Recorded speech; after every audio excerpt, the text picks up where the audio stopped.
Everybody, this is Paul Hitchcock. I am the president and founder of Giant Jacks Media, and this is my media channel called Giant TV. And this is where I have incredible entrepreneurs, owners, high-level executives doing good work. And certainly Michael Durante and Stephen Y. Rick Mhm. are two great entrepreneurs. Thanks for being here, guys. Yeah, thanks, Paul. Good being here. Yeah, and Michael, we know that you're the hmm president of Thai National. Stephen, you're the VP of Enterprise for Thai National. And I want to get into this because I got to know both of you and love the business. But let's talk about what the business is. I'm start with you, Michael, and how the Yeah, business came about, a little bit about the history of the business. gotcha. Well, I started the business with my father 23 years ago. So he was Rich Durante. He was in the telecom industry since the 60s. Uh, we grabbed the name Thai National from the old company, Thai Communications, he used to work for after they dissolved in the 90s. Uh, Thai Communications was the second largest phone system producer in the country. Oh, And Rich ran their national division after he came up all the way through engineering and whatnot. So when we grabbed the name Thai Communication or Thai National, we were able to go back to the 250 old Thai communication locations that were dissolved at that point. And most of those managers wound up just restarting their businesses with that client base. So we started with a subcontracting network of about 250 subcontractors out of the gate from relationships built over 15, 20 years. yeah. And that's really what made it successful. We've only focused on large multi-location companies where we keep our project management, our help desk, and our engineering all in-house. And then we utilize our subcontractors to actually fulfill the work out in the field. Very successful model. Mainly one of the main reasons is because of how we work with our subcontractors. We're well over 1,500 subcontractors to date, Yeah. and we pay them quickly. So our goal is to pay our subcontractors on a net 15. We take care of them because they take care of our clients, and we don't leave them out in the field. A lot of our competitors basically reverse bid a lot of these projects and just send a guy out there, tell them, do X, Y, and Z, Yeah. and they get inconsistent results across country. So we hold on to our subcontractors, provide them an engineering resource, take in our deliverables, and make sure that things are done a certain way. So it's Well, been very successful. no, I love it. And before we get into the business, I want to ask you, Stephen, how did you come into the business? A little bit about your background and your connection coming into Thai. I Because I know always hate, you're a salty sea dog. You got a good yeah, story. I was gonna say I always hate saying it because I've been in it so long. I actually started in the industry with Western Electric before it was AT&T, and I used to have to oil and grease the machines and the rotary phone selectors. So yes, I'm that old. Um, Worked in the central office, kind of wanted to get outside and become a more of a technician and engineer. And I actually worked for Thai Telecommunications with Rich Durante when it first, not when it first started. I'm not that old, but when it was the first key system offered to people when the divestiture happened, and you can buy your own phone system. Ah, And been in the industry ever since. Everything from Top Gun engineer for Nortel to pulling cables to be working my way up to be VP. One of the things that Michael was talking about, one of the things I pride myself in, years ago, I was at a customer site and I had no engineer support, had nothing. I had to figure it out myself. And at that time, I promised myself I would never leave a technician out there. And one of the things Ty does is we support our customers, we support our technicians. We always make sure everybody knows that they got somebody that has nice. Yeah, love it. It's interesting because as I want to get into your business a bit, I as you're talking, we've got to know each other. I think back, I had a small stint selling data for Sprint. Remember back in the days, it was Sprint, MCI, and AT&T. And Oh yeah. like it was a dog eat dog world selling data and voice to these businesses. It was hilarious. But man, that business has come a long way. So for you then, with your business, Michael and Steven, is you're focused on multi-locations. Hmm. Give me a little flavor of who are your clients, and Yes. yeah, who are you working with? Well, I always have to talk about our oldest client because we've had them since we started the business in '03, which is DHL. So we started working with Airborne Express for when DHL bought them. And Ah, we were involved in kind of the upgrade project of upgrading all of the Airborne Express sites to the DHL pieces. And they've been a great customer of ours for years upon years upon years, still are today. So that's one of our big ones where they do everything from logistic warehouses all the way to small offices, right? DHL, yeah. How many locations do they have? Curious. Well, they have multiple divisions, so I it's was gonna say All so that's over. they're Yeah. like four or five companies rolled into one. So we're talking about hundreds across country. So Okay. from all different sizes. I mean, we do that all the way down to even smaller, 50 to 100 site locations. We put on recently about 100 site staffing company. And we've helped them grow a lot as well. Just being able to be as flexible as we are, being able to shift around their locations, providing them solutions that they would never have thought of. Since we touch every area of technology, we basically transcended industry, so we don't go through verticals so much as we look for good partners, and we want to be with our clients and sit on the same side of the bench with them, or same side of the table, and help them negotiate with either different different carriers, different solution providers, as well as give them our experience. So we come in to help them basically consult and then find the correct solutions. So let me ask you about that DHL in specifically, because Stephen, Mhm. I imagine they're an enterprise client of yours. yeah. It's funny. Michael brought them up. I literally just got off a phone call with the head of IT for Express, and during the conversation, he kept saying, "Stephen, with all your experience at our sites, what else do you think we should be doing here?" Mhm. We're doing a UPS rollout refresh, getting all their UPSs up to date, making sure their Meraki's and everything's plugged in correctly. But it made me feel very good that he kept asking me, with your vast experience with our Yep. sites and your other customers, what are we missing? You tell me what we should be doing. That's awesome. And I did give him a bunch of options and thoughts, but as Michael said, I always use the word partner. I always tell the customers, I'm a terrible salesperson, but I'm a great partner and counselor. And Yeah. I like to look to see what you could use and what would better your business. But we don't sell one solution. We're not just selling Cisco. We're not just selling Avaya phone systems. We are Mhm. what you need us to be. We have some clients that provide their own equipment. We have others that say, you tell us what we need and provide it. So Right. I think that's what makes us different. Has with DHL then, are you in the trenches with them? Like, is it a weekly thing, Stephen, where you're talking to folks over there? They got so much going on, or like, how do you get I'm involved? I'm going to say, actually, it's funny that you say in the trenches because I do tend to go out to the sites sometimes to do some of the installations so that I keep up to date with what's going on and see actually what's involved. My team has all of their people on teams, so we're actually communicating daily, constantly. Mhm. We do have our weekly or biweekly meetings, but there's constant communications going on Mhm. Yeah. because they're constantly moving sites and refreshing. So. Mhm. Yeah, Yeah. we find our best partners are the ones that utilize us as an extension of their own um, departments. Okay.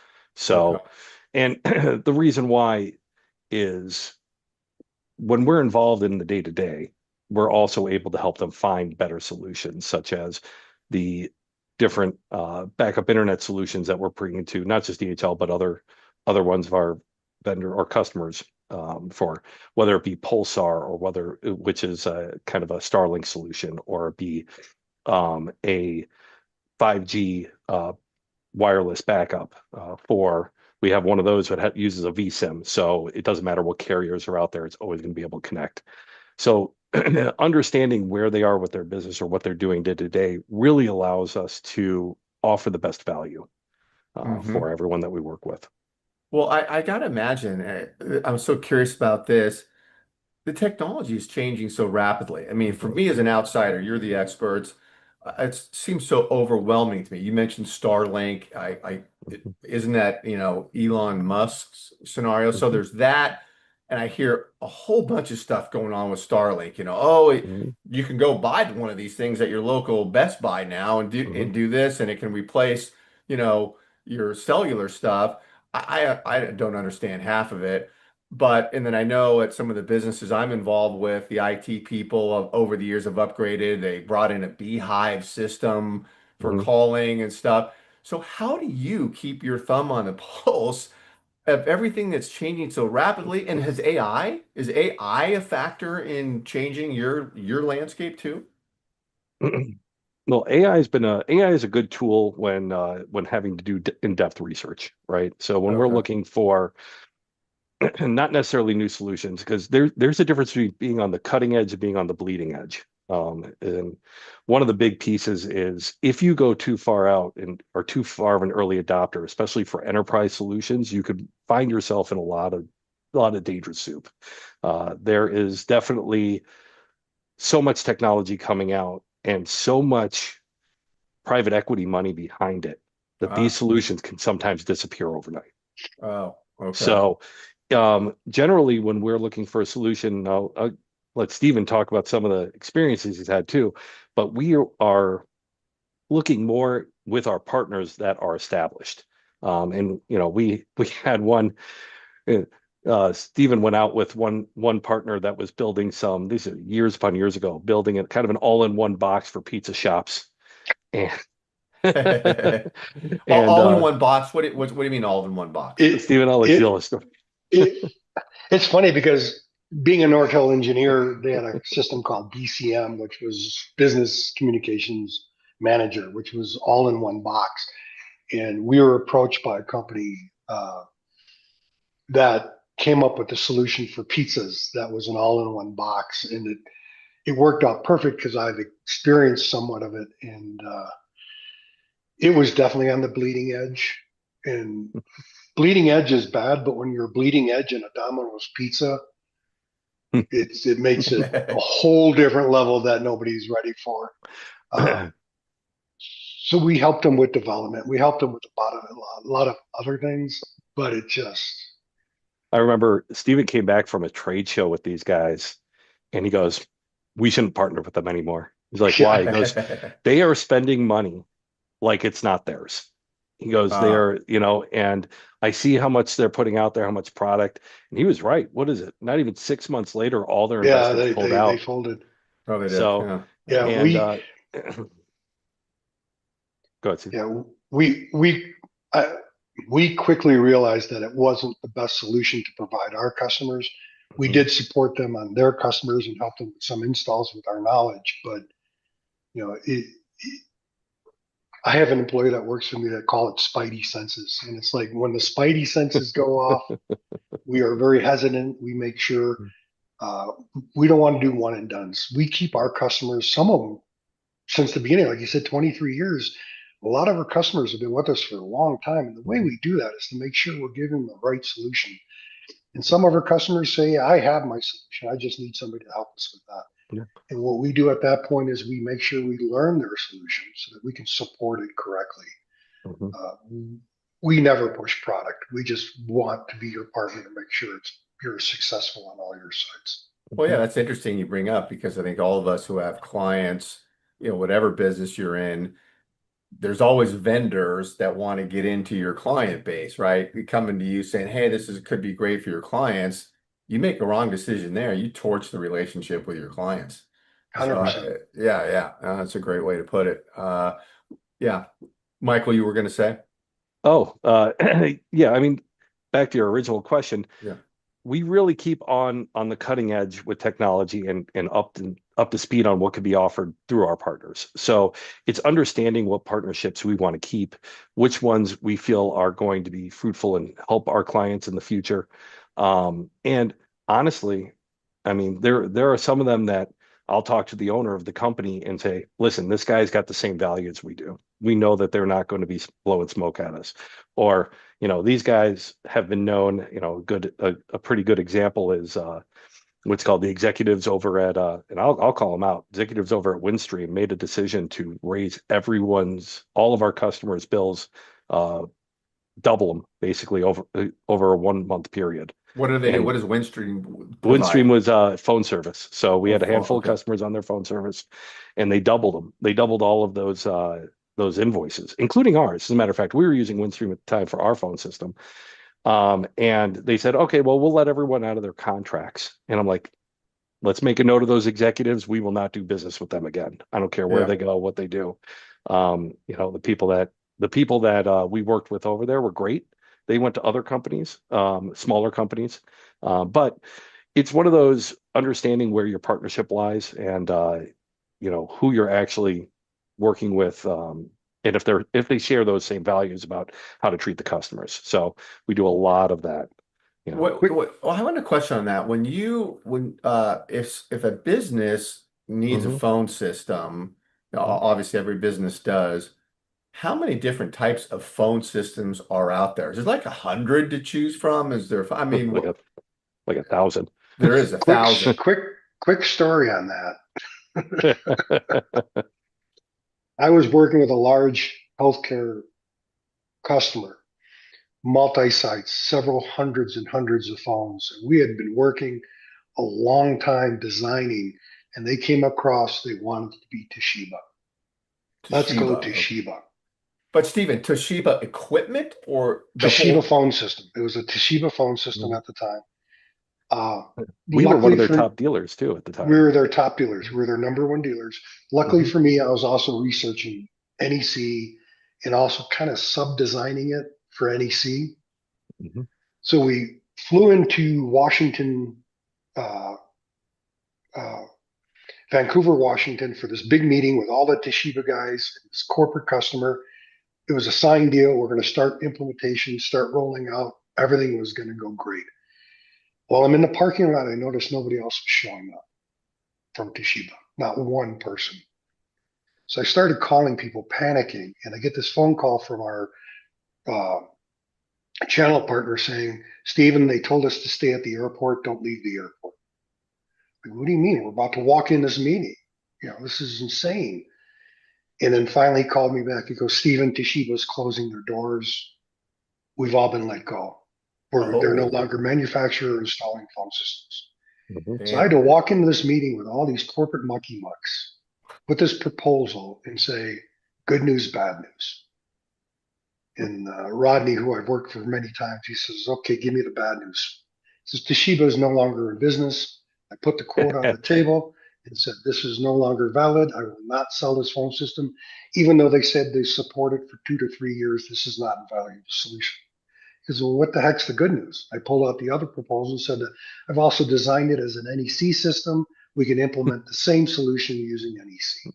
And we ended up deploying NEC. I, So I Oh think I man. think we were the first partner to know Toshiba was out of business because of that meeting. yeah, it Yeah, was it yeah, was pretty funny. It wasn't funny, but it was funny.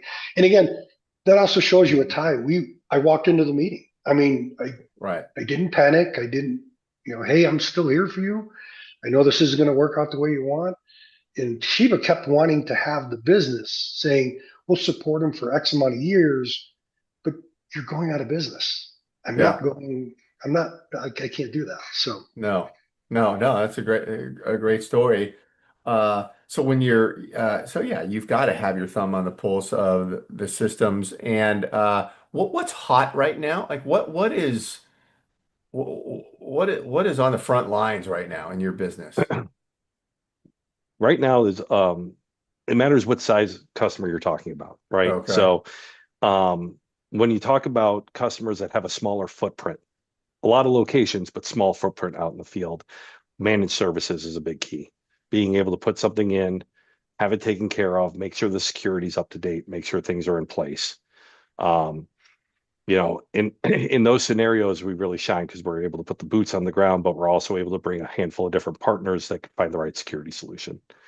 On the enterprise side, well, Stephen, Wi-Fi 7 is pretty big now, and yeah, Wi-Fi 7, refreshing APs, definitely Starlink, Pulsar, Starlink is a great solution where they actually have a load balancing router that they install with it, and especially in the healthcare, I'm seeing a lot of people liking that and doing a lot of deployment on that. Okay. Stephen, is that Uh, the Starlink's a satellite, right? it's a satellite dish that you install on your roof, Okay. and it if there's no losing connection, there's no bad cell service, there's no somebody cuts your fiber. It's a great solution as a backup. We actually As a have some backup, people, okay. yeah, we actually have some people in the middle of nowhere, San Diego, that we're talking to that we might be using it as the main data because Mhm. there's no good service out there. So Yeah. Yeah, we have Interesting. another company that's looking, they install solar panels and they're looking for us to have kind of a mobile box or mobile station utilizing Starlink as well as some routers whatnot, but they can move it anywhere they need to move it for those big installs. Very interesting. Mhm. Yeah, yeah. And so going forward for your business, are anything new on the frontier for you? I mean, pivoting at all, or is it growing? Like where do you see yourselves going next few years, 5 years or so? Mhm. A lot of it right now is just getting our name out there and what we do. There's a lot of people and a lot of businesses that have consolidated. They're worried about their costs, but they're still flying people around to install equipment. And the amount of money that you save just by deploying a company like ours, and in the fact of not only flying the employee out, what do you say, Stephen? It's a soft cost.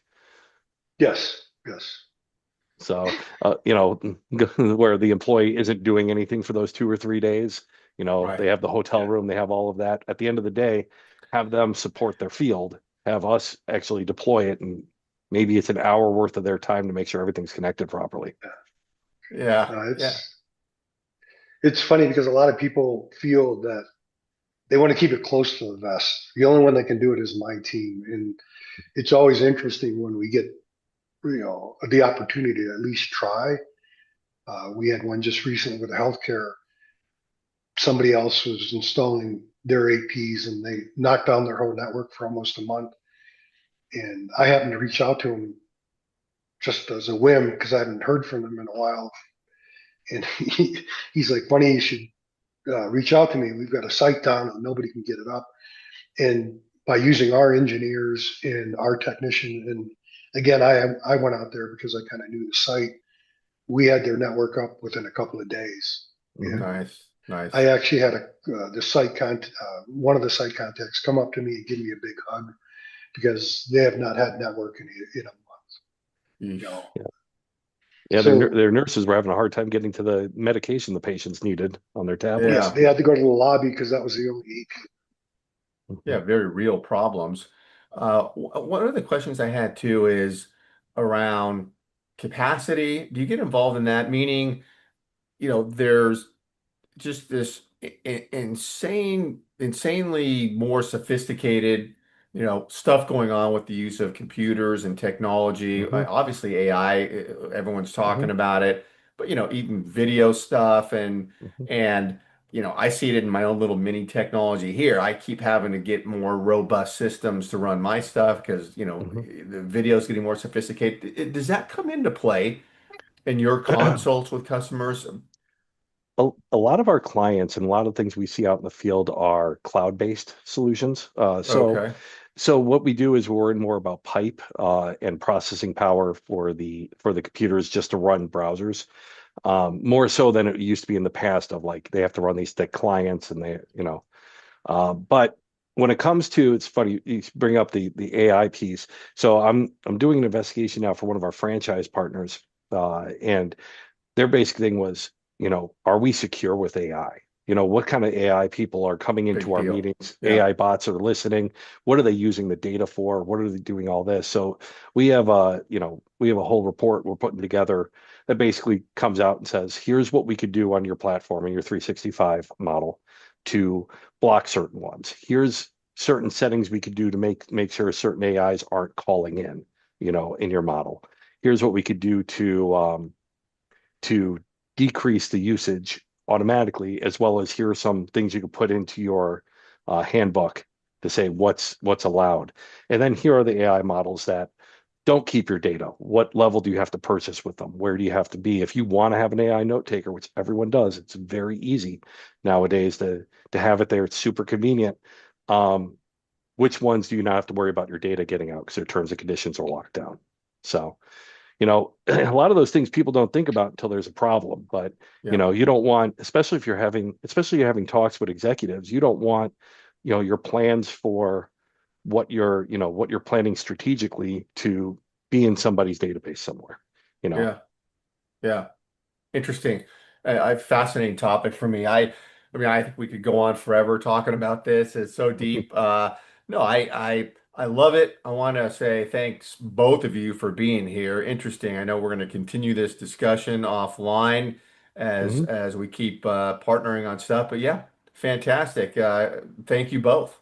Appreciate it, Paul. Excellent. Thanks. Thank you so much. Good Yeah. talking to you.